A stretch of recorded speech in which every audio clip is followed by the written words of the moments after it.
എല്ലാവർക്കും സഹകാരിയുടെ പുതിയൊരു SCERT ക്ലാസ്സിലേക്ക് സ്വാഗതം. അപ്പോൾ ഇന്ന് നമ്മൾ നോക്കാൻ പോകുന്നത് 7ാം ക്ലാസ്സിലെ ബേസിക് സയൻസിലെ 9ാമത്തെ ചാപ്റ്ററാണ്. ഓക്കെ, നമുക്ക് നേരെ ചാപ്റ്ററിലോട്ട് പോകാം. എന്താണ് പാഠത്തിൻ്റെ പേര്? പരിസ്ഥിതിയെ നോവിക്കാതെ. ഓക്കെ, അപ്പോൾ ഇതിലെന്താണ് മെയിനായിട്ട് പഠിക്കുന്നത്? നമ്മൾ വായുമലിനീകരണത്തെക്കുറിച്ചും പിന്നെന്താണ് നമ്മുടെ ഭൂമിയിലുള്ള ശുദ്ധജലത്തിൻ്റെ അളവിനെക്കുറിച്ചും പിന്നെ ഏറ്റവും ഇമ്പോർട്ടൻ്റ് ആയിട്ടുള്ള യൂട്രോഫിക്കേഷൻ എന്താണെന്നുള്ളതും ഈ പാഠത്തിൽ നമ്മൾ പറഞ്ഞു പോകുന്നുണ്ട്. പിന്നെന്താണ് നമ്മുടെ ജലം ശുദ്ധീകരിക്കുന്ന രീതികളൊന്നാണ് ഈ പാഠത്തിൽ പറഞ്ഞു പോകുന്നുണ്ട്. നമുക്ക് നേരെ കണ്ടന്റിലോട്ട് പോകാം. അതിന് എന്താണ് നൽകിയിരിക്കുന്നത്? നമ്മുടെ പ്ലാസ്റ്റിക് പോലുള്ള മാലിന്യങ്ങൾ കത്തിക്കുമ്പോൾ ഉണ്ടാകുന്ന രാസവസ്തുക്കളും അതുവഴി നമുക്കുണ്ടാകുന്ന ദോഷഫലങ്ങളുമാണ് നമ്മൾ ഈ ഒരു ബോക്സിൽ മെയിനായിട്ട് പറയുന്നത്. ഓക്കെ, അതെന്താണ്? Carbon monoxide. ഓക്കെ, നമ്മൾ പ്ലാസ്റ്റിക് കത്തിക്കുമ്പോൾ പുറത്തു വരുന്നൊരു വാതകമാണ് കാർബൺ മോണോക്സൈഡ്. അത് നമ്മുടെ ശരീരത്തിനും നമുക്ക് മാത്രമല്ല മറ്റ് ജീവജാലങ്ങൾക്കും അത് വളരെയധികം ഹാനികരമായിട്ടുള്ള കാര്യമാണ്. ഓക്കെ, അപ്പോൾ കാർബൺ മോണോക്സൈഡ് കൊണ്ടുള്ള മനുഷ്യർക്കുണ്ടാകുന്ന ആരോഗ്യ പ്രശ്നങ്ങൾ കുറഞ്ഞ അളവിൽ പോലും ശരീരത്തിലെത്തുമ്പോൾ തലവേദന, ക്ഷീണം, കാഴ്ചമങ്ങൽ, ഓർമ്മക്കുറവ് എന്നീ പ്രശ്നങ്ങൾ ഉണ്ടാകുന്നു. കൂടിയ അളവിൽ കാർബൺ മോണോക്സൈഡ് ശ്വസിക്കുന്നത് മരണത്തിന് കാരണമാകുന്നു. ഓക്കെ, അപ്പോൾ കാർബൺ മോണോക്സൈഡ് വഴി നമുക്കുണ്ടാകുന്ന പ്രധാന ആരോഗ്യ പ്രശ്നങ്ങൾ എന്തൊക്കെയാണ്? കുറഞ്ഞ അളവിലെത്തിയാൽ പോലും, അതായത് ഇതിൻ്റെ ഒരു കുറച്ച് അളവ് വരെ നമ്മുടെ ശരീരത്തിലെത്തിയ നമുക്ക് തലവേദന വരും, ക്ഷീണം കാണും, കാഴ്ച മങ്ങുന്നു, ഓർമ്മക്കുറവ് എന്നീ പ്രശ്നങ്ങൾ ഉണ്ടാകുന്നു. ഓക്കെ, എന്നാൽ ഇത് കൂടിയ അളവിലാണെങ്കിൽ ആ കൂടിയ അളവിൽ എന്ത് ചെയ്യുന്നു? ശ്വസിക്കുന്നത് നമ്മുടെ മരണത്തിന് വരെ കാരണമാകുന്നു. കാര്യം എന്ന് പറഞ്ഞാൽ നമ്മുടെ രക്തത്തിലെ ഹീമോഗ്ലോബിൻ കാർബൺ മോണോക്സൈഡിനുള്ള പ്രവർത്തനം കൂടുതലാണ്. ഓക്കെ, അടുത്ത sulphur dioxide. Sulphur dioxide. Okay, sulphur dioxide നമ്മുടെ ശരീരത്തിലെത്തിയ എന്തൊക്കെയാണ്? ഹൃദയ സംബന്ധമായതും ശ്വാസകോശ സംബന്ധമായ നിരവധി അസുഖങ്ങൾ ഉണ്ടാകുന്നു. ഓക്കെ, എന്തൊക്കെയാണ്? നമ്മുടെ സൾഫർ ഡൈ ഓക്സൈഡ് നമ്മുടെ ഹൃദയത്തിനും ശ്വാസകോശത്തിനും അത് ഹാനികരമായി ബാധിക്കുന്നു. അടുത്ത nitrogen dioxide. Nitrogen dioxide. Okay, ഇത് ശ്വാസകോശ രോഗങ്ങൾക്ക് കാരണമാകുന്നു. നൈട്രജൻ ഡൈ ഓക്സൈഡ് ശ്വാസകോശ രോഗങ്ങൾക്ക് കാരണമാകുന്നു. ഓക്കെ, അപ്പോൾ നമ്മൾ ആദ്യം പറഞ്ഞ sulphur dioxide. Sulphur dioxide ഹൃദയത്തിനും ശ്വാസകോശത്തിനും ഇത് ദോഷകരമായി ബാധിക്കുന്നു. പിന്നെ നൈട്രജൻ ഡൈ ഓക്സൈഡ് ശ്വാസകോശ രോഗങ്ങൾക്ക് കാരണമാകുന്നു. നൈട്രജൻ ഡൈ ഓക്സൈഡ് ശ്വാസകോശ രോഗങ്ങൾക്ക് കാരണമാകുന്നു. അടുത്ത പദാർത്ഥങ്ങളുടെ സൂക്ഷ്മകണികകൾ. ഓക്കെ, ശ്വസനത്തിലൂടെ ഉള്ളിലെത്തുമ്പോൾ തൊണ്ടയ്ക്കും കണ്ണിനും ചൊറിച്ചിലുണ്ടാകുന്നു. അലർജി, ആസ്മ, ശ്വാസകോശ ക്യാൻസർ എന്നിവയ്ക്ക് കാരണമാകുന്നു. പദാർത്ഥങ്ങളുടെ സൂക്ഷ്മകണികകൾ. ഓക്കെ, പർട്ടിക്കുലേറ്റ് മാറ്റർ എന്തിനു കാരണമാകുന്നു? നമ്മുടെ ശരീരത്തിലെത്തുമ്പോൾ നമ്മുടെ തൊണ്ടയിലും കണ്ണുകൾക്കും ചൊറിച്ചിലുണ്ടാകുന്നു. തൊണ്ടയ്ക്കും കണ്ണിനും ചൊറിച്ചിലുണ്ടാകുന്നു. പിന്നെ അലർജി ഉണ്ടാകുന്നു. ആസ്മ, ശ്വാസകോശ ക്യാൻസറിന് വരെ കാരണമാകുന്നു. ഓക്കെ, നമ്മൾ ആദ്യം പറഞ്ഞ കാർബൺ മോണോക്സൈഡ് കൂടുതൽ അളവ് ശ്വസിച്ചാൽ മരണത്തിന് കാരണമാകുന്നു. ഇതിൻ്റെ കുറഞ്ഞ അളവ് വരെ നമുക്ക് തലവേദന, ക്ഷീണം, കാഴ്ചമങ്ങലിനൊക്കെ കാരണമാകുന്നു. അത് കഴിഞ്ഞ് പറഞ്ഞാൽ സൾഫർ ഡൈ ഓക്സൈഡ്. ഹൃദയത്തിനും നമ്മുടെ ശ്വാസകോശത്തിനും ബാധിക്കുന്ന അസുഖങ്ങൾ ഈ സൾഫർ ഡൈ ഓക്സൈഡ് ശ്വസിക്കുന്നത് വഴി നമുക്ക് പിടിപെടുന്നതാണ്. അടുത്ത നൈട്രജൻ ഡൈ ഓക്സൈഡ് ശ്വാസകോശ രോഗങ്ങൾക്ക് കാരണമാകുന്നു. നൈട്രജൻ ഡൈ ഓക്സൈഡ് ശ്വാസകോശ രോഗങ്ങൾക്കാണ് കാരണമാകുന്നത്. അടുത്ത പദാർത്ഥങ്ങളുടെ സൂക്ഷ്മകണികകൾ. ഓക്കെ, ഈ പദാർത്ഥങ്ങളുടെ സൂക്ഷ്മകണികൾ ഒരു ഇമ്പോർട്ടൻറ്റ് പോയിൻ്റാണ്. ഇത് ചോദിക്കാൻ നല്ല സാധ്യതയുള്ള കാര്യമാണ്. ഓക്കെ, അപ്പോൾ നമ്മുടെ ഈ പദാർത്ഥങ്ങളുടെ സൂക്ഷ്മകണികകൾ നമ്മുടെ ശരീരത്തിലെത്തിയ അലർജി, ആസ്മ, ശ്വാസകോശ ക്യാൻസറിന് കാരണമാകുന്നു. അടുത്തത് മെയിൻ പോയിന്റ്, നമ്മുടെ പ്ലാസ്റ്റിക് കത്തുമ്പോൾ മെയിനായിട്ട് പുറത്തു വരുന്നൊരു വിഷപദാർത്ഥമാണ് നമ്മുടെ ക്യാൻസറിനെ കാരണമാകുന്ന dioxin. Dioxin. Okay, dioxin? Cancer ഉണ്ടാകാനുള്ള സാധ്യത വർദ്ധിപ്പിക്കുന്നു. തൈറോയിഡുമായി ബന്ധപ്പെട്ട പ്രശ്നങ്ങൾ ശ്വാസകോശ രോഗങ്ങൾക്ക് കാരണമാകുന്നു. ഓക്കെ, ഡയോക്സിൻ നമ്മൾ പഠിച്ചിട്ടുള്ളതാണ്. നമ്മുടെ പ്ലാസ്റ്റിക് കത്തുമ്പോൾ പുറത്തുവിടുന്ന വിഷപദാർത്ഥങ്ങൾ ക്യാൻസറിന് പ്രധാന കാരണമായത് ഡയോക്സിനാണ്. ഓക്കെ, അപ്പോൾ ഡയോക്സിൻ ക്യാൻസർ ഉണ്ടാകാനുള്ള സാധ്യത വർദ്ധിപ്പിക്കുന്നു. തൈറോയിഡുമായി ബന്ധപ്പെട്ട പ്രശ്നങ്ങൾ ഉണ്ടാകുന്നു. മെയിൻ ശ്വാസകോശ രോഗങ്ങൾ എന്നിവയെ കാരണമാകുന്നു. ഓക്കെ, അപ്പോൾ നമ്മൾ ഇവിടെ പറഞ്ഞത്? നമ്മുടെ പ്ലാസ്റ്റിക് പോലുള്ള മാലിന്യങ്ങൾ കത്തിക്കുമ്പോൾ പുറത്തു വരുന്ന ഒരുപാട് വിഷവാതകങ്ങളുണ്ട്. ഓക്കെ, ഇവ ശ്വസിക്കുന്നത് വഴി നമ്മുടെ ആരോഗ്യത്തിന് വരുന്ന പലതരത്തിലുള്ള അസുഖങ്ങളാണ് നമ്മൾ ഈ ബോക്സിൽ നോക്കിയിട്ടുള്ളത്. ഇത് ഇമ്പോർട്ടൻ്റ് ആണ്. ഇതിൽ ഡയോക്സിനും പദാർത്ഥങ്ങളുടെ സൂക്ഷ്മകണികൾ വളരെ വളരെ ഇമ്പോർട്ടൻ്റ് ആണ്. ഓക്കെ, അടുത്ത എന്താണ്ട നമ്മുടെ അന്തരീക്ഷത്തിൽ എന്താണ്ട വാതകങ്ങളുടെ അളവുകളാണ് പറയുന്നത്. ഇത് കുറേ തവണ നമ്മൾ പല പാഠങ്ങളിലായിട്ട് പഠിച്ച് പോണ കാര്യമാണ്. നമുക്ക് എല്ലാവർക്കും അറിയാം അന്തരീക്ഷ വായുവിൽ ഏറ്റവും കൂടുതൽ ഏതാണ്ട് അത് നൈട്രജനാണ്. 78%. അപ്പോൾ നൈട്രജൻ എത്ര ശതമാനമാണ്? 78%. ഓക്കെ. അടുത്ത ഏതാണ്? ഓക്സിജൻ എത്രയാണ്? 21%. ഓക്സിജൻ 21%, രണ്ടാം സ്ഥാനത്ത്. ഓക്കെ, അപ്പോൾ നമ്മുടെ നൈട്രജൻ എത്ര ശതമാനം? 78%. നമ്മുടെ അന്തരീക്ഷ വായുവിൽ നൈട്രജൻ എത്രയാണ്? 78%. ഓക്സിജൻ എത്രയാണ്? 21%. ശ്വസനവാതകമായ ഓക്സിജൻ എത്ര ശതമാനമേ ഉള്ളൂ? വെറും 21% മാത്രമേ അവിടെ ഉള്ളൂ. ഓക്കെ, അപ്പോൾ കാർബൺ ഡൈ ഓക്സൈഡ് എത്രയുണ്ട്? 0.04%. Carbon dye oxide 0.04%. ഓക്കെ, മറ്റുള്ളവ എത്രയുണ്ട്? 0.96%. ഓക്കെ, മറ്റുള്ളവ എത്രയുണ്ട്? മറ്റുള്ള വാതകങ്ങൾ എത്രയൊക്കെയാണ്? നമ്മുടെ ആർഗണും ബാക്കിയുള്ള കാര്യങ്ങളൊക്കെ എത്രയുണ്ട? അത് 0.96%. ഓക്കെ, അപ്പോൾ ഇവിടെ പഠിക്കാനുള്ള ബേസ് കാര്യം എന്താണ്? നിങ്ങൾക്ക് എല്ലാവർക്കും അറിയാമെന്നുള്ളതിന്, അതായത് അന്തരീക്ഷ വായുവിൽ ഏറ്റവും കൂടുതൽ ഏതാണ്ട അത് നൈട്രജനാണ്. എത്രയാണ്? 78%. നൈട്രജൻ 78%. ഓക്സിജൻ എത്രയാണ്? 21%. ഓക്സിജൻ 21%. ഓക്കെ, അടുത്തെന്താണ്? വായുമലിനീകരണം. നമുക്ക് എല്ലാവർക്കും അറിയാവുന്ന പോയിന്റാണ് വായുമലിനീകരണം. ഓക്കെ, വായുമലിനീകരണം ഇത്രയേ ഉള്ളൂ. നമ്മുടെ അന്തരീക്ഷ വായുവിൽ പുകയും വിഷവാതകങ്ങളും മറ്റ് രാസപദാർത്ഥങ്ങളും കലരുന്നത് മൂലമാണ് ആ വായുമലിനീകരണം സംഭവിക്കുന്നത്. ഓക്കെ, അപ്പോൾ നമ്മൾ നേരത്തെ പറഞ്ഞ പ്ലാസ്റ്റിക് മാലിന്യങ്ങൾ കത്തിക്കുമ്പോഴും മറ്റ് ചപ്പ് ചവറുകൾ കത്തിക്കുമ്പോൾ ഒരുപാട് പുക ഉണ്ടാകുന്നു. ഇതെല്ലാം എങ്ങോട്ടാണ് പോകുന്നത്? നമ്മുടെ അന്തരീക്ഷത്തിലോട്ടാണ് പോകുന്നത്.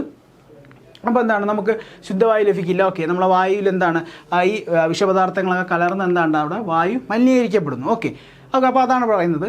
അന്തരീക്ഷ വായുവിൽ പുകയും വിഷവാതകങ്ങളും മറ്റ് രാസപദാർത്ഥങ്ങളും കലരുന്നത് മൂലമാണ് വായു മലിനീകരണം സംഭവിക്കുന്നത്. അഗ്നിപർവ്വത സ്ഫോടനം, ഭൂകമ്പം തുടങ്ങിയ പ്രകൃതി പ്രതിഭാസങ്ങളും കാട്ടുതീയും വായു മലിനീകരണത്തിന് കാരണമാകാറുണ്ട്. അപ്പോൾ PSC ഇങ്ങനെ ചോദിക്കാം, അതായത് നമ്മുടെ പ്രകൃതി പ്രതിഭാസങ്ങളില്ലേ, ഈ പ്രകൃതി പ്രതിഭാസങ്ങൾ വായു മലിനീകരണത്തിന് കാരണമാകുന്നു എന്നൊരു സ്റ്റേറ്റ്മെൻറ്റ് ചോദിച്ചാൽ നമുക്ക് കുഴയില്ല. ഇത് വായിക്കാത്ത ഒരാൾക്ക് കുഴയില്ല. ഓക്കെ, അപ്പോൾ നമ്മുടെ ഈ പ്രകൃതി പ്രതിഭാസങ്ങൾ വായു മലിനീകരണത്തിന് കാരണമാകുന്നു. അപ്പോൾ നമ്മൾ എപ്പോഴും പറയുന്നത് മനുഷ്യൻ്റെ ഇടപെടലുകളും മനുഷ്യൻ്റെ ചൂഷണം മൂലമാണ് ഈ വായു മലിനീകരണങ്ങൾ ഉണ്ടാകുന്നു എന്ന് പറയുമ്പോഴും ഈ ഒരു പോയിന്റ് ഓർത്തു വെച്ചോ. പ്രകൃതി പ്രതിഭാസങ്ങൾ ഈ വായു മലിനീകരണത്തിന് കാരണമാകുന്നു. ഏതൊക്കെയാണ് ഇവിടെ ഉദാഹരണങ്ങളായിട്ട് നൽകിയിട്ടുള്ളത്? കാട്ടുതീയും അഗ്നിപർവ്വത സ്ഫോടനങ്ങളും. ഓക്കെ, കാട്ടുതീ, അഗ്നിപർവ്വത സ്ഫോടനങ്ങളും ഭൂകമ്പവും എന്നിവ വായു മലിനീകരണത്തിന് കാരണമാകുന്നു. ഓക്കെ, അടുത്ത നമ്മൾ അറിയാന്നുള്ളത് മനുഷ്യരുടെ വിവേചനരഹിതമായ പ്രവർത്തനങ്ങളാണ് വായു മലിനീകരണത്തിൻ്റെ പ്രധാന കാരണം. ഇവിടെ നമ്മൾ പ്രകൃതി പ്രതിഭാസങ്ങളും ഇതിനൊരു കാരണമാണെന്ന് പറയുമ്പോഴും മെയിൻ കാരണം അത് മനുഷ്യൻ്റെ പ്രകൃതിയോടുള്ള ചൂഷണം തന്നെയാണ് വായു മലിനീകരണം ഉണ്ടാവാനുള്ള പ്രധാന കാരണം. ഓക്കെ, അപ്പോൾ വായു മലിനീകരണത്തിൽ നമുക്ക് ഇവിടെ മെയിനായിട്ട് നോക്കേണ്ട പ്രകൃതി പ്രതിഭാസങ്ങളായ അഗ്നിപർവ്വത സ്ഫോടനവും പിന്നെ ഭൂകമ്പവും കാട്ടുതീയൊക്കെ നമ്മുടെ വായു മലിനീകരണത്തിന് കാരണമാവുന്നു. ഓക്കെ, നമ്മൾ നേരത്തെ പറഞ്ഞ നമ്മുടെ അന്തരീക്ഷ മലിനീകരണം എങ്ങനെയാണ് സംഭവിക്കുന്നതിനുള്ളൊരു പൈ ഡയഗ്രമാണ് നൽകിയിരിക്കുന്നത്. നമ്മുടെ രാജ്യത്തൊക്കെ നമ്മുടെ ഇന്ത്യയിലെ കാര്യമാണ് നൽകിയിരിക്കുന്നത്. നമുക്കൊന്ന് പെട്ടെന്ന് നോക്കാം. പൊടിപടലങ്ങളും നിർമ്മാണ പ്രവർത്തനങ്ങളും 45%. മെയിൻ കാരണം പൊടിപടലങ്ങളും നമ്മുടെ രാജ്യത്ത് നടക്കുന്ന കൺസ്ട്രക്ഷൻ വർക്കും കാരണം എത്രയുണ്ടാ? 45% കാരണം അത് തന്നെയാണ്. പിന്നെ മാലിന്യങ്ങൾ കത്തിക്കൽ. നമ്മൾ ഈ ചപ്പ് ചവറുകളും മറ്റും കത്തിച്ച് പുകയെല്ലാം അന്തരീക്ഷത്തിലോട്ടാണ് പോകുന്നത്. ഓക്കെ, അപ്പോൾ മാലിന്യങ്ങൾ കത്തിക്കൽ എത്രയാണ്? 17%. നമുക്കറിയാം ഡൽഹിയിൽ ഈ ഡിസംബർ നവംബർ മാസങ്ങളിൽ പുകമഞ്ഞ് ഒരുപാട് വരുന്നത്. അത് കാരണം നമ്മുടെ ഈ ഡൽഹിയുടെ സമീപത്തുള്ള ഹരിയാന, ഉത്തർപ്രദേശ് പോലുള്ള സ്ഥലങ്ങളിൽ ഈ കാർഷിക വിളവെടുപ്പ് കഴിഞ്ഞതിന് ശേഷം അവിടുത്തെ വൈക്കോലും ഇതിൻ്റെ വേസ്റ്റുകളെല്ലാം അവർ കത്തിക്കും. ഈ കത്തിക്കുന്ന പുകയെല്ലാം എങ്ങോട്ടാണ്? നമ്മുടെ ഡൽഹിയിലോട്ടാണ് പോകുന്നത്. ഓക്കെ, അപ്പോൾ അവിടെ അവിടെ ഒരു പുകമഞ്ഞ് രൂപപ്പെടുന്നതിന് മെയിൻ കാരണം ഈ കർഷകർ ഈ കൃഷിക്ക് ശേഷം വരുന്ന അവരുടെ വേസ്റ്റ് ചപ്പും ചവറും വൈക്കോലും ഒക്കെ കൂട്ടി അത് കൂട്ടിയിട്ട് അവർ കത്തിക്കുന്നു. അതുവഴി ഉണ്ടാകുന്ന വലിയൊരു പുകയെല്ലാം അന്തരീക്ഷത്തിൽ പോകുന്നു. അത് മെയിനായിട്ട് ബാധിക്കുന്നത് നമ്മുടെ ഡൽഹിയെ തന്നെയാണ് ബാധിക്കുന്നത്. അപ്പോൾ അവിടെ ഡൽഹിയിൽ പ്രധാന പുകമഞ്ഞ് ഉണ്ടാവാൻ കാരണം ഈ മാലിന്യങ്ങൾ കത്തിക്കുന്ന വഴിയാണ്. ഈ പുകമഞ്ഞ് വഴി അവിടുത്തെ ശുദ്ധവായു ലഭ്യതയൊക്കെ അവിടെ ഉള്ളവർക്ക് കുറയുന്നതാണ് ചെയ്യുന്നത്. ഓക്കെ, അപ്പോൾ പൊടിപടലങ്ങൾ, നിർമ്മാണ പ്രവർത്തനങ്ങൾ എത്ര? 45%. മാലിന്യങ്ങൾ കത്തിക്കൽ വഴി എത്രയാണ്? 17%. പിന്നെ വാഹനങ്ങൾ പുറന്തള്ളുന്ന പുക വഴി എത്രയാണ്? 14%. വാഹനങ്ങൾ പുറന്തള്ളുന്ന പുക വഴി എത്രയുണ്ടാ? അത് 14%. പിന്നെ ഡീസൽ ജനറേറ്ററുകൾ ഉപയോഗിക്കുന്നത്. ഡീസൽ ജനറേറ്റർ ഉപയോഗിക്കുമ്പോൾ നമുക്കറിയാം കരിയും പുകയൊക്കെ അത് പുറത്തു വിടുന്നുണ്ട്. അത് എത്രയാണ്? 9%. വ്യവസായശാലകൾ 8%. ഗാർഹിക പാചകം വഴി 7%. നമ്മുടെ വീടുകളിലെ വിറകടുപ്പുകളില്ലേ, ഓക്കെ, അതെന്താണ്ട 7%. അപ്പോൾ മെയിനായിട്ട് എന്താണ്ട നമ്മുടെ രാജ്യത്ത് നടക്കുന്ന കൺസ്ട്രക്ഷൻ വർക്കുകളും പിന്നെന്താണ് പൊടിപടലങ്ങളുമാണ് വായു മലിനീകരണത്തിന് പ്രധാന കാരണം. പിന്നെന്താണ് മാലിന്യങ്ങൾ കത്തിക്കുന്നതും പിന്നെ വാഹനങ്ങൾ പുറന്തള്ളുന്ന പുക, ഡീസൽ ജനറേറ്റർ പ്രവർത്തിക്കുന്നത് വഴി പോകുന്ന പുകകൾ, പിന്നെന്താണ് വ്യവസായശാലകളുടെ പ്രവർത്തനം വഴി പോകുന്നത്, പിന്നെന്താണ് നമ്മുടെ വീടുകളിൽ എന്താണ് നമ്മൾ വിറകടുപ്പ് കത്തിക്കുന്നത് വഴി പുറന്തള്ളുന്ന പുകയൊക്കെ എന്താണ് നമ്മുടെ രാജ്യത്ത് വായു മലിനീകരണത്തിന് കാരണമാകുന്നു എന്നാണ് ഈ പൈ ഡയഗ്രത്തിൽ നമുക്ക് മെയിനായിട്ടുള്ളത്. ഓക്കെ, അപ്പോൾ മെയിനായിട്ട് നോക്കുന്നത് എന്താ പ്രധാന കാരണം എന്താണ് പൊടിപടലങ്ങളും നിർമ്മാണ പ്രവർത്തനങ്ങളും ഓക്കെ. അപ്പോൾ നമ്മൾ വായു മലിനീകരണത്തിൻ്റെ കാര്യം പറഞ്ഞു, അതിൻ്റെ ഒരു പൈ ഡയഗ്രമൊക്കെ നമ്മൾ നോക്കി. അടുത്ത് എന്താണ്ട നമുക്ക് വായു പോലെ എന്താണ് അത്രയ്ക്ക് അത്യാവശ്യമുള്ള എന്താണ് നമ്മുടെ ജലം. ഓക്കെ, നമ്മളെ ജീവജലം. ഓക്കെ, നമുക്ക് ജലം ലഭിക്കാമെന്ന് അറിയാമല്ലോ. ഓക്കെ, അപ്പോൾ എന്താണ് നമുക്ക് എത്ര ശതമാനമാണ് നമ്മുടെ ഭൂമിയിൽ എന്താണ് ശുദ്ധജലത്തിൻ്റെ അളവെന്ന് നമുക്ക് നോക്കാം. ഓക്കെ, ഭൂമിയിൽ ആകെ ജലത്തിൻ്റെ 97% സമുദ്രജലമാണ്. ഓക്കെ, നമ്മുടെ ഭൂമിയിലുള്ള ആകെ ജലത്തിൻ്റെ 97% എന്താ സമുദ്രജലമാണ്. ഓക്കെ, അപ്പോൾ തന്നെ അറിയാം എന്താണ് നമുക്കത് ഉപയോഗിക്കാൻ കഴിയുമോ, ഉപ്പ് ജലമാണ്. ഓക്കെ, അപ്പോൾ നമ്മൾ ലഭിക്കുന്നതാണ് 97% എന്താ ഉപ്പ് വെള്ളമാണ്. ഓക്കെ, വെറും 3% മാത്രമാണ് ശുദ്ധജലം, അതായത് ഉപ്പ് കലരാത്ത ജലം. ഓക്കെ, വെറും 3% മാത്രം. ഓക്കെ, ശുദ്ധജലത്തിൻ്റെ ഏകദേശം 69%, അതായത് നമ്മൾ ഈ പറഞ്ഞ 3% അല്ലേ, ഈ 3% എത്ര ഉണ്ടാ 69% എവിടെയുണ്ടാ മഞ്ഞുപാളികളിലാണ്. ഓക്കെ, മഞ്ഞുപാളികളാണ്. അപ്പോൾ നമുക്ക് എന്താണ് നേരിട്ടെടുക്കാൻ കഴിയില്ല. ഓക്കെ, അപ്പോൾ നമ്മുടെ ഭൂമിയിൽ 97% എന്താണ്ടാ ഉപ്പ് ജലം, സമുദ്രജലമാണ്. അതിൽ വെറും 3% മാത്രമാണ് ശുദ്ധജലത്തിൻ്റെ അളവ്. ആ 3%-ൽ പകുതി കൂടുതലും 69% എന്താണ്ട മഞ്ഞുപാളികളിലുണ്ട്. നമുക്ക് എന്താണ്ട അത് നേരിട്ടെടുക്കാൻ കഴിയില്ല. ഓക്കെ, 30% എന്താണ്ട ഭൂഗർഭജലമാണ്. അതിൽ 30% എന്താണ്ട ഭൂഗർഭജലമാണ്. ആകെ ശുദ്ധജലത്തിൻ്റെ 0.3% മാത്രമാണ് നമ്മുടെ കായലുകളിലും നദികളിലും കുളങ്ങളിലുള്ളത് നമുക്ക് നേരിട്ടെടുക്കാൻ കഴിയുന്നത്. ഓക്കെ, അപ്പോൾ എന്താണ്ട നമുക്ക് നേരിട്ടെടുക്കാൻ കഴിയുന്ന ജലത്തിൻ്റെ അളവ് വെറും എത്രയുണ്ടാ 0.3%. 0.3% മാത്രമാണ്. ഓക്കെ, ഇത് അവിടെ ഒരു പൈ ഡയഗ്രം വീണ്ടും കൊടുത്തിട്ടുണ്ട്. നമ്മുടെ ഉപ്പ് ജലം എത്രയുണ്ട്, ആകെ ജലത്തിൻ്റെ അളവ് എത്രയാണ് 97% കടലാണ്, നമ്മുടെ സമുദ്രജലമാണ്. ഇതാ ബാക്കി 3% എത്രയാണ് ശുദ്ധജലം, എത്രയാണ് 3%. ഈ 3%-ൽ എത്രയുണ്ട 68.7, അതായത് നമ്മുടെ 69% എവിടെയുണ്ട മഞ്ഞുപാളികളിലാണ്. നമുക്ക് നേരിട്ട് ചെന്നെടുക്കാൻ പറ്റുമോ, ഇല്ല. അതിൽ പിന്നെ എത്രയുണ്ട 30.1%. ഓക്കെ, 30.1%. 30% എവിടെയാണ് നമ്മുടെ ഭൂഗർഭജലമാണ്, നമ്മുടെ ഭൂമിക്ക് അടിയിലാണ്. നമുക്ക് നേരിട്ടെടുക്കാൻ കഴിയുന്ന എത്രയാണ് അത് 0.3%. 0.3%, അതായത് നമ്മുടെ നദികളിലും നമ്മുടെ അടുത്തുള്ള കുളങ്ങളിലും തോടുകളിലും കാണപ്പെടുന്ന എത്രയാണ് 0.3%. അത് നമുക്ക് എന്താ നേരിട്ടെടുക്കാൻ പറ്റും. ഓക്കെ, അപ്പോൾ ഇത്രയേ ഉള്ളൂ. മനുഷ്യന് നേരിട്ടെടുക്കാൻ പറ്റുന്ന ശുദ്ധജലത്തിൻ്റെ അളവ് എത്രയാണ്, മനുഷ്യന് ഭൂമിയിൽ നേരിട്ടെടുക്കാൻ കഴിയുന്ന ശുദ്ധജലത്തിൻ്റെ അളവ് എത്രയാണ് 0.3% മാത്രമാണ്. 0.3% മാത്രമാണ്. ഭൂമിയിലുള്ള ആകെ ജലത്തിൻ്റെ 97% എന്താണ് 97% എന്താണ്ട് അത് സമുദ്രജലമാണ്. അപ്പോൾ നമ്മൾ ഭൂമിയിൽ ലഭ്യമാകുന്ന ആകെ ജലത്തിൻ്റെ എന്താണ് തരംതിരിവ് നമ്മൾ നോക്കിയിട്ടുണ്ട്. നമുക്ക് എന്താണ് അടുത്ത പോയിന്റിലോട്ട് പോകാം. ഓക്കെ, ഇതാണ് മെയിൻ പോയിന്റ്. ഈ പാഠത്തിൽ നിങ്ങൾ പഠിച്ചു വയ്ക്കേണ്ട മെയിൻ പോയിൻ്റാണ്. PSC ചോദിച്ചിട്ടുള്ള ചോദ്യമാണ് യൂട്രോഫിക്കേഷൻ. എന്താണ് യൂട്രോഫിക്കേഷൻ എന്നും യൂട്രോഫിക്കേഷന് കാരണമാകുന്നത് എന്താണെന്നൊക്കെ PSC പലതവണ സ്റ്റേറ്റ്മെൻറ്റ് ചോദിച്ചിട്ടുണ്ട്. അപ്പോൾ നമുക്ക് എന്താണ് അതിൻ്റെ ബേസ് ഐഡിയ നമുക്ക് ഇവിടെ ഈ ഒരു ബോക്സ് വായിക്കുമ്പോൾ കിട്ടും. അപ്പോൾ എന്താണ് യൂട്രോഫിക്കേഷൻ ഇത്രയേ ഉള്ളൂ. നമ്മുടെ വീടിനടുത്തുള്ള ചെറിയ ചെറിയ കുളങ്ങളിലായാലും എന്താണ് നൈട്രജൻ അടങ്ങിയ രാസവളങ്ങൾ അമിതമായി ഒഴുകിയെത്തുമ്പോൾ ഈ ജലത്തിൻ്റെ ഉപരിതലത്തിലുള്ള എന്താണ്ട ഈ പായലുകളും ആൽഗകൾ പോലുള്ള എന്താണ് ചെറിയ ചെറിയ സസ്യജാലങ്ങളുണ്ട്. ഇവ എന്താണ്ട ഈ പോഷകഘടകങ്ങൾ ലഭിക്കുന്ന വഴി എന്താണ് ഇവ അമിതമായി വളർന്ന് ഈ ജലത്തിൻ്റെ ഉപരിതലം എന്താണ് മൂടപ്പെട്ട് ഒരു കോളനി കണക്കാവും. ഓക്കെ, അപ്പോൾ പിന്നെന്തേ ഇവ എന്താണ് ഇവ ഈ ജലത്തിലുള്ള ഓക്സിജൻ എന്താണ് ഇവ കൂടുതലായിട്ട് വലിച്ചെടുക്കും. ഈ പറഞ്ഞ ആൽഗകളും മറ്റും എന്താണ് ഈ ഓക്സിജൻ്റെ അളവ്, ജലത്തിലുള്ള ഓക്സിജൻ്റെ അളവ് ഇവ കൂടുതലായിട്ട് വലിച്ചെടുക്കുന്ന വഴി ഈ വെള്ളത്തിന് അടിയിലുള്ള എന്താണ് ഒരുപാട് സസ്യങ്ങളുണ്ട്, ഒരുപാട് മത്സ്യങ്ങളും സസ്യജാലങ്ങളുണ്ട്. വെള്ളത്തിനടിയിൽ എന്താണ് ഒരു ആവാസ വ്യവസ്ഥ ഉണ്ടെന്ന് നമുക്കറിയാം. ആ ആവാസ വ്യവസ്ഥ എന്താണ് ഇത് സാരമായി ബാധിക്കുന്നു, അവയുടെ നാശത്തിനും കാരണമാകുന്നു. ഓക്കെ, അപ്പോൾ ഇതാണ് എന്താണ് യൂട്രോഫിക്കേഷൻ എന്ന് സിമ്പിളായിട്ട് പറയാം. ഓക്കെ, എന്താണ് ജലാശയങ്ങളിൽ ആൽഗകൾ പോലുള്ള ജലസസ്യങ്ങളുടെ അമിത വളർച്ചയ്ക്ക് യൂട്രോഫിക്കേഷൻ എന്ന പ്രതിഭാസം കാരണമാകുന്നു. നൈട്രജൻ കലർന്ന രാസവളങ്ങളും മറ്റും ഒഴുകിയെത്തുന്ന ജലാശയങ്ങളിലാണ് ഇത് സംഭവിക്കുന്നത്. ഇങ്ങനെ ഒഴുകിയെത്തുന്ന അധിക പോഷക ഘടകങ്ങളാണ് ജലസസ്യങ്ങളുടെ അമിത വളർച്ചയ്ക്ക് കാരണമാകുന്നത്. ഈ ജലസസ്യങ്ങൾ ജലത്തിൽ ലയിച്ചു ചേർന്നിരിക്കുന്ന ഓക്സിജൻ അമിതമായി ഉപയോഗിക്കുന്നത് മൂലം ജലത്തിലെ മറ്റ് സസ്യങ്ങളും എന്താണ് നമ്മുടെ ജന്തുക്കളും എന്താണ് ഓക്സിജൻ ലഭിക്കാതെ നശിക്കുകയും ചെയ്യുന്നു. ഇങ്ങനെ എന്താണ് ജലാശയത്തിൽ നിലനിന്നിരുന്ന ആവാസവ്യവസ്ഥ തകിടം മറിയുകയും ചെയ്യുന്നു. ഇപ്പോൾ ഇത്രയേ ഉള്ളൂ. എന്താണ്ടാ നമ്മളെ ഈ പറഞ്ഞ പോഷകഘടകങ്ങൾ, രാസപോഷകഘടകങ്ങൾ എന്താണ് ഈ കുളങ്ങളിലും മറ്റ് ജലാശയങ്ങളിലും ഒഴുകിയെത്തുമ്പോൾ എന്താണ് നമ്മൾ പറഞ്ഞ ആൽഗകൾ പോലുള്ള ജലസസ്യങ്ങൾ എന്താണ്ടാ അത് ലഭിക്കുന്നത്, ആ പോഷകഘടകങ്ങൾ ലഭിക്കുന്നത് വഴി അവ എന്താണ് വളർന്ന് എന്താണ് മൂടപ്പെടും. അതായത് മീൻ എന്താണ് അവർ പിടിച്ചെടുക്കും ആ ഒരു ജലാശയം. ഓക്കെ, ആ ഓക്സിജൻ ആയാലും എന്താണ് ആ ജലത്തിലുള്ള ഓക്സിജൻ എന്താണ് അമിതമായി ഇവ ഉപയോഗിക്കുന്നത് വഴി ജലത്തിന് അടിയിലുള്ളൊരു ആവാസവ്യവസ്ഥ എന്താണ് നശിച്ചു പോവുകയാണ് ചെയ്യുന്നത്. ഓക്കെ, അപ്പോൾ യൂട്രോഫിക്കേഷൻ ഇമ്പോർട്ടൻ്റ് കാര്യമാണ്. എന്താണ് ജലാശയങ്ങളിൽ ആൽഗകൾ പോലുള്ള ജലസസ്യങ്ങളുടെ അമിത വളർച്ചയ്ക്ക് എന്താണ് യൂട്രോഫിക്കേഷൻ എന്ന പ്രതിഭാസം കാരണമാകുന്നു.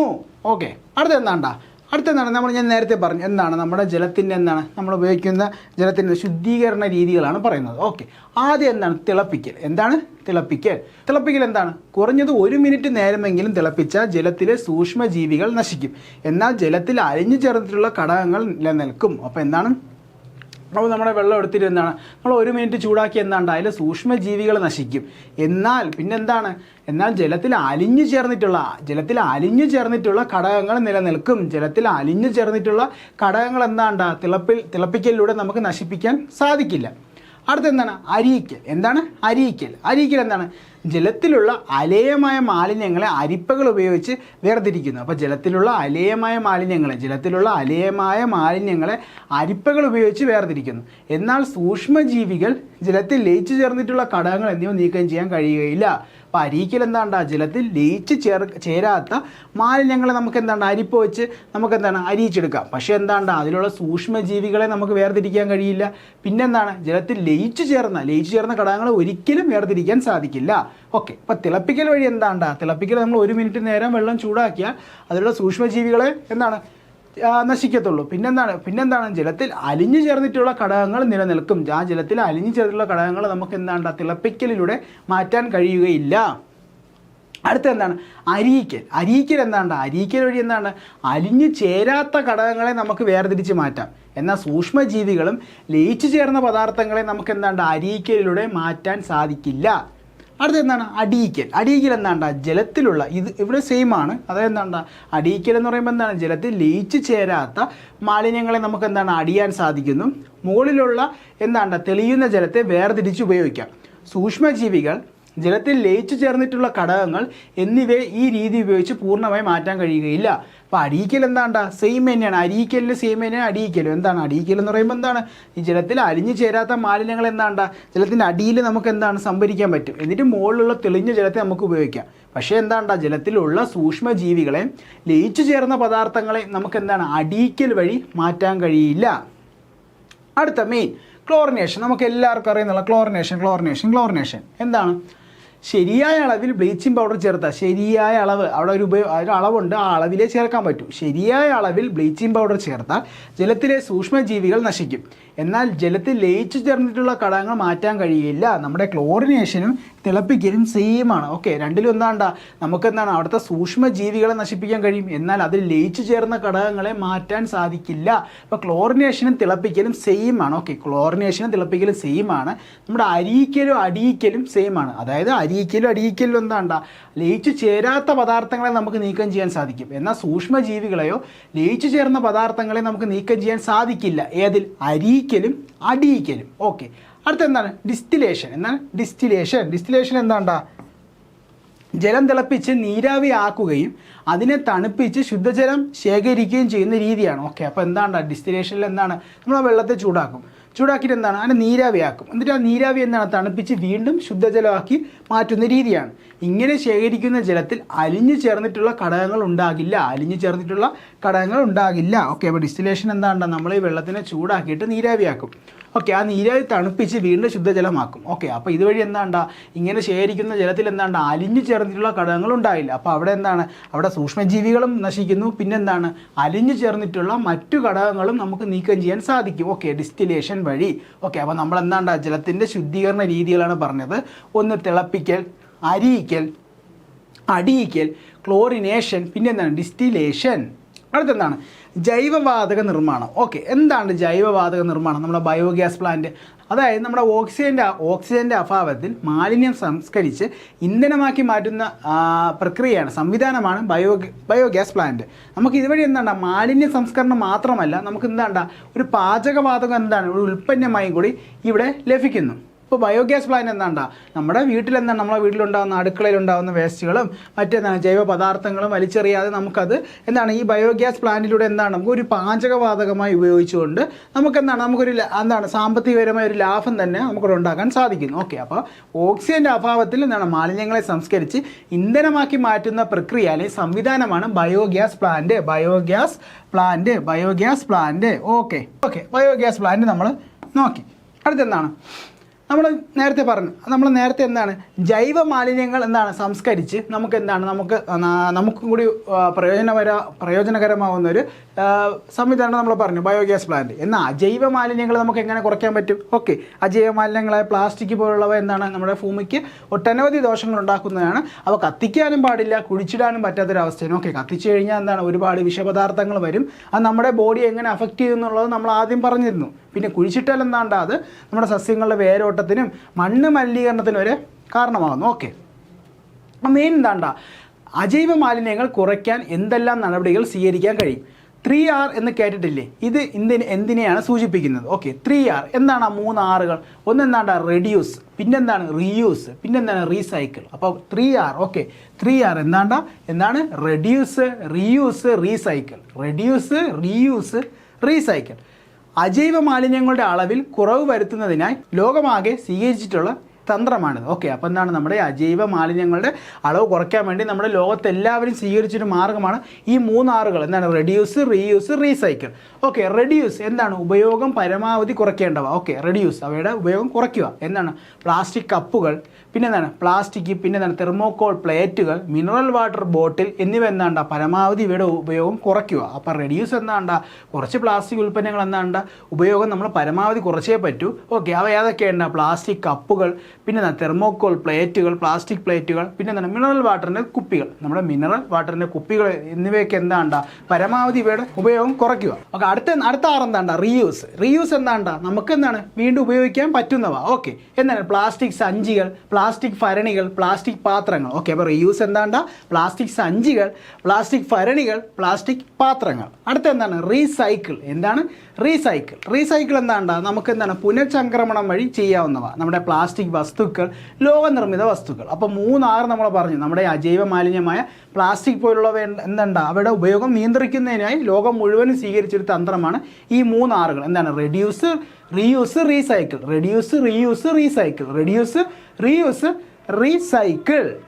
ഓക്കേടാ, അപ്പോൾ നമ്മൾ ഈ പാഠം പരിസ്ഥിതി നോവിക്കാതെ എന്നുള്ള ഈ ഒരു പാഠം നമ്മൾ പഠിച്ചിട്ടുണ്ട്. ഇമ്പോർട്ടൻ്റ് ആയിട്ടുള്ള എല്ലാ പോയിന്റ്സ് നമ്മൾ പറഞ്ഞു പോയിട്ടുണ്ട്. അതിൽ മെയിനായിട്ട് നിങ്ങൾ ഓർത്ത് വയ്ക്കുക ഡയോക്സിനും നമ്മുടെ പദാർത്ഥങ്ങളിലെ സൂക്ഷ്മകണികളും ഇവ രണ്ടും നമ്മുടെ ശരീരത്തിനുണ്ടാകുന്ന ദോഷം നോക്കി വെച്ചോളണം.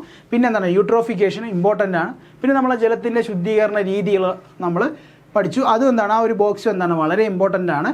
ഓക്കെ, അപ്പോൾ നമുക്ക് ഇനി അടുത്ത ക്ലാസ്സിൽ കാണാം. എല്ലാവർക്കും ബൈ.